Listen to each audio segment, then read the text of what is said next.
Hello, my name is Destiny DiNicola, and this presentation is about the complexity that went into designing Greek theaters.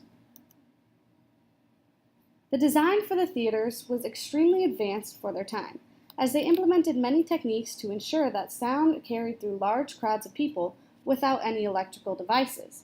This feat was truly amazing, as you can imagine what today's auditoriums would sound like without any microphones or amplifiers.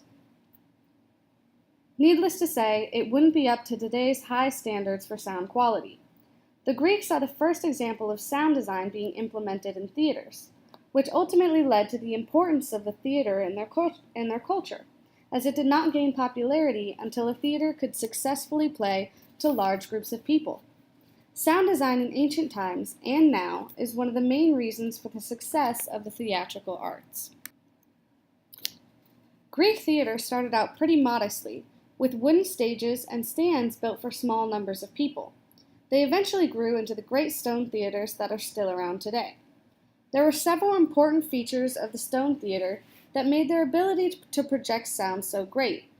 One was the type of stone the theaters were carved from. The theaters were made from limestone, a stone that is very good with reflecting sound.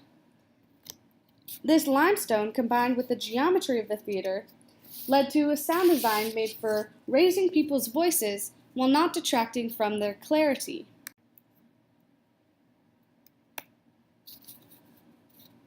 After lots of measurements, it was found that people can be heard in a Greek theater 60 meters from the source of the sound.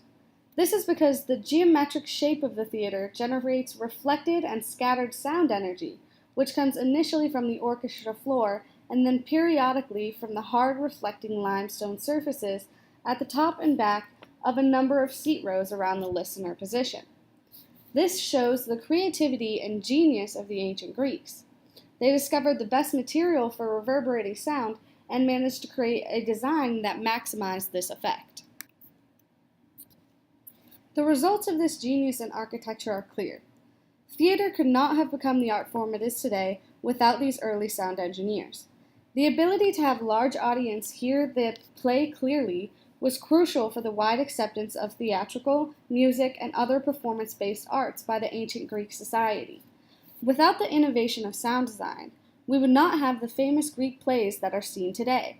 It is really amazing that something so normalized like sound design as a profession was something that had never existed until the ancient Greeks.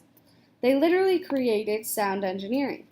Sound engineering today has evolved greatly from those early times, evolving from projecting voices over audiences to projecting them long distance through phones. The Greeks were at the beginning of it all, trying to do something as simple as create a better entertainment space. The thought process in the beginning for theater designers was very simple. It was believed that what could be seen well could be heard well. That inspired the circular shape of the theater, which allowed for sight at all angles.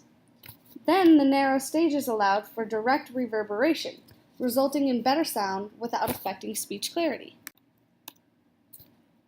It is possible that throughout time, without the Greeks' love of theater occurring, another civilization would have began the field of sound engineering.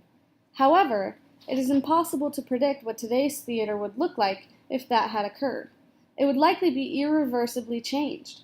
The concept of acoustics as we know it today was formed by the ancient Greeks, and without that, the complex microphones, amplifiers, and speakers that are used today, from anything like high school plays all the way to Broadway, might not exist the way they do. We owe a lot of our technological sound advancement to them. I hope if you learned anything from this presentation, it's that we owe a heck of a lot to the ancient Greeks for beginning the study of sound design and engineering.